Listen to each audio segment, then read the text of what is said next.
नमस्कार. आपल्या आयुष्यामध्ये आपण आपल्या आरोग्याची काळजी घेतोस. आपलं आरोग्य आपल्या हाती असं म्हटलं जातं. पण हे करताना आपण काय काय काळजी घेतो? कधी व्यायाम करतो, उत्तम जेवण्याचा प्रयत्न करतो, अर्थात डाएट फॉलो करतो. पण शरीराचा जो सगळ्यात महत्वाचा भाग आहे त्याच्याकडे आपण सगळ्यात जास्त दुर्लक्ष करतो. आणि तो अवयव म्हणजे मेंदू.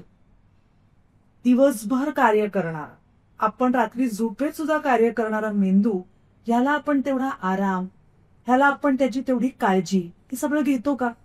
आणि मग हे जेव्हा होत नाही तेव्हा होतात मेंदूचे विकार आणि आजार. हे नक्की काय आहे? हे घडू नये म्हणून आपण काय केलं पाहिजे? या सगळ्या प्रश्नांची माहिती आज आपल्याला मिळणार आहे सुप्रसिद्ध न्यूरोलॉजिस्ट डॉक्टर विशाल मधुकर सावळे यांच्याकडून. नमस्कार. नमस्कार मॅडम. नमस्कार. या पॉडकास्टमध्ये तुमचं मनापासून स्वागत. थँक्यू.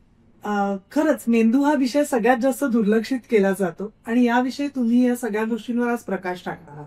Yes madam. पण याआधी सगळ्यात पहिलं आम्हाला तुमचं जर्नी जाणून घ्यायचं आहे की तुम्ही कुठले आहात, तुम्ही काय शिक्षण घेतलं आणि तुम्ही आता नाशिकमध्ये कसे काय सेटल?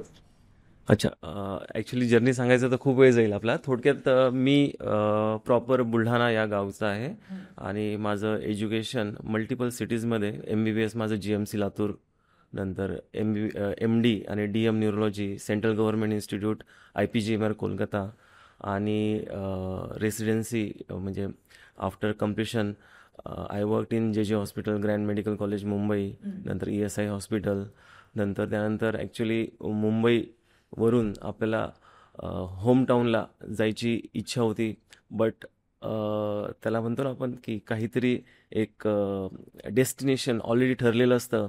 त्याप्रमाणे नाशिकसुद्धा एक माझ्यासाठी आणि माझ्या फॅमिलीसाठी एक डेस्टिनेशन ठरलं आणि ओखाड हॉस्पिटल नाशिक इथे मला त्यांनी HOD न्यूरोलॉजिस्ट, कन्सल्टंट न्यूरोलॉजिस्ट म्हणून एक पदभार सांभाळण्यासाठी संधी दिली आणि त्यानंतर मी नाशिककरच झालो आणि आता सध्या अशोका मेडिकवर हॉस्पिटल येथे हेड ऑफ द डिपार्टमेंट आणि येस न्यूरो प्लस म्हणून ॲडव्हान्स न्यूरोलॉजी सेंटर या दोन्ही ठिकाणी मी कार्यरत आहे.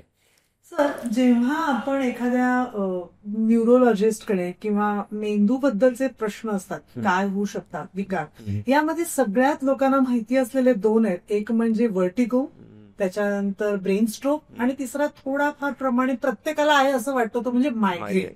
सो हे सगळे नक्की काय प्रकार आहेत आणि ह्याला तुम्ही कसं डिफरन्शिएट? ओके, आता न्यूरोलॉजिस्ट म्हटलं की मोस्टली न्यूरोलॉजिस्टमध्ये 3 पार्ट्स असतात. एक आहे ब्रेन, मेंदू सर्वात महत्त्वाचा, आणि मेंदूला जोडणारा एक स्पायनल कॉर्ड, मनका, आणि स्पायनल कॉर्डपासून येणाऱ्या ह्या नर्व्स आपल्या हातांपासून जाणाऱ्या ब्रेन, स्पायनल कॉर्ड आणि नर्व्स यांच्या आजारांचं निदान, योग्य ती ट्रीटमेंट करणारा म्हणजे न्यूरोलॉजिस्ट. आता ब्रेनचे जर आजार म्हटले तर सगळ्यात महत्त्वाचा आणि सर्वात इमर्जन्सी आजार म्हणजे ब्रेन स्ट्रोक. कारण टाईम इज ब्रेन, आपल्या न्यूरोलॉजीमध्ये एक सेंटेन्स आहे, टाईम इज ब्रेन. कारण जेव्हा एखादा स्ट्रोक होतो तेव्हा प्रत्येक सेकंद हा महत्त्वाचा असतो. प्रत्येक सेकंदाला ॲटलिस्ट 37,000 न्यूरॉन सेल्स मरतात जर आपण योग्य ती ट्रीटमेंट वेळेत नाही केली तर. त्यामुळे प्रत्येक सेकंद हा महत्त्वाचा आहे. मग ब्रेन स्ट्रोक हा एक प्रकार आहे. नंतर मग मेंदूज्वर मेनिंजायटिस आहे, एपिलेप्सी आहे, मायग्रेन आहे, नंतर डिमेन्शिया, स्मृतिभ्रंश आहे, अल्झायमर्स, डिमेन्शियाचे वेगवेगळे प्रकार, त्यातला सगळ्यात महत्त्वाचा आढळणारा अल्झायमर्स. नंतर पार्किन्सनचा आजार आहे, व्हर्टिगो आहे. नंतर मणक्यांचे आजार जर म्हटले तर back pain, low back pain, neck pain किंवा रॅडिक्युलर पेन, सियाटिका, अशी वेगवेगळी नावं आहेत त्याला. आणि हातापायांच्या ज्या नर्व्स आहेत त्यांसाठी मग न्यूरोपॅथी किंवा न्यूरोमस्क्युलर जंक्शनची ॲबनॉर्मॅलिटी, याला आपण सर्व न्यूरोलॉजिकल आजार म्हणतो. आणि त्याचं निदान योग्य आणि व्यवस्थित आणि अचूक वेळेत केलं तर बऱ्यापैकी आजार कंट्रोलमध्ये येतात.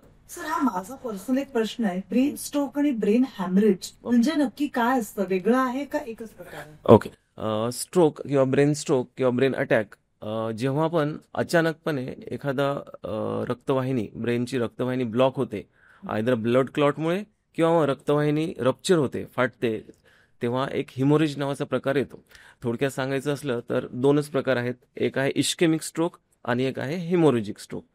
इश्केमिक स्ट्रोकमध्ये ब्लड क्लॉट होतो, रक्ताची गुठळी होते आणि त्याच्यामुळे ब्रेनला रक्तपुरवठा होत नाही आणि त्याच्यामुळे अर्धांगवायू, पक्षाघातासारखी लक्षणं येतात. आणि दुसरा प्रकार जो असतो, रक्तवाहिनी फुटल्यामुळे किंवा रप्चर झाल्यामुळे रक्तस्राव होतो, हिमोरेज होतो, आणि त्या हिमोरेजमुळे सुद्धा सेम स्ट्रोकचीच लक्षणं येतात. त्यामध्ये एक बी फास्ट एक सूत्र वापरतो आपण, बी फॉर बॅलन्स. अचानकपणे तोल जाणे, ई फॉर आय, अचानकपणे दृष्टी जाणे, अचानकपणे डोळ्यांना आय साईट, डोळ्यांना दोन दोन दिसणे. एफ म्हणजे फेसचा वाकडेपणा किंवा तोंडाचा वाकडेपणा. एस म्हणजे स्पीच, स्लरिंग ऑफ स्पीच. आणि ए म्हणजे आर्म, हात आणि पायांचा लुळेपणा किंवा विकनेस किंवा पॅरालिसिस. आणि शेवटचा टी, बी फास्ट मधला टी म्हणजे टाइम, जो की सर्वात महत्वाचा आहे. तेव्हा जेव्हा जेव्हा हे बी फास्ट हे लक्षणं आपल्याला समजतील, तेव्हा stroke ready hospital, advance stroke unit, जिथे MRI, न्यूरोलॉजिस्ट आणि क्रिटिकल केअर स्पेशलिस्ट आहेत, तिथे जाणं गरजेचं असतं. मी सांगितलं की प्रत्येक सेकंद महत्त्वाचा आहे, प्रत्येक सेकंदावरती ट्रीटमेंट महत्त्वाची आहे. जर आपण व्यवस्थित ट्रीटमेंट केली तर हा स्ट्रोक परत रिव्हर्स होऊ शकतो आणि प्रत्येक पेशंटला जीवनदान मिळू शकते. हेच कारण पूर्वी स्ट्रोक मिळालेला पेशंट ऑलमोस्ट आपल्यातनं म्हणजे नसायचाच. येस. पण हा. आता तसं नाही. पूर्वी असं समजायचं की स्ट्रोक झाला म्हणजे संपलं. नाही, आता ॲडव्हान्स टेक्नॉलॉजीने आपण हा स्ट्रोक पूर्ण रिव्हर्स करू शकतो.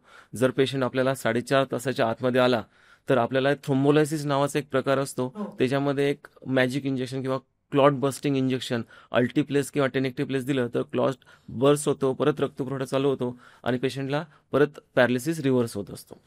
अजून एक प्रकार आहे अँजिओग्राफी. जशी हृदयाची अँजिओग्राफी करतो तशीच आपण ब्रेनची अँजिओग्राफी करून तो क्लॉट रिमूव्ह करतो. त्याला थ्रोम्बेक्टॉमी नावाचा प्रकार म्हणतो.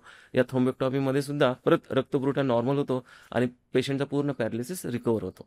त्यामुळं ब्रेन स्ट्रोक झालेल्या पेशंटला परत नवजीवन किंवा परत पहिल्यासारखं जीवन जगता येऊ शकतं आजकालच्या नवीन टेक्नॉलॉजीमुळे. ओके. म्हणजे आता हे सगळे प्रकार नवीन नवीन टेक्नॉलॉजी प्रमाणे येत जातात, ते तुम्हाला अडॉप्ट करावेच लागतात. डेफिनेटली. सर त्याचप्रमाणे हे मायग्रेन काय, कारण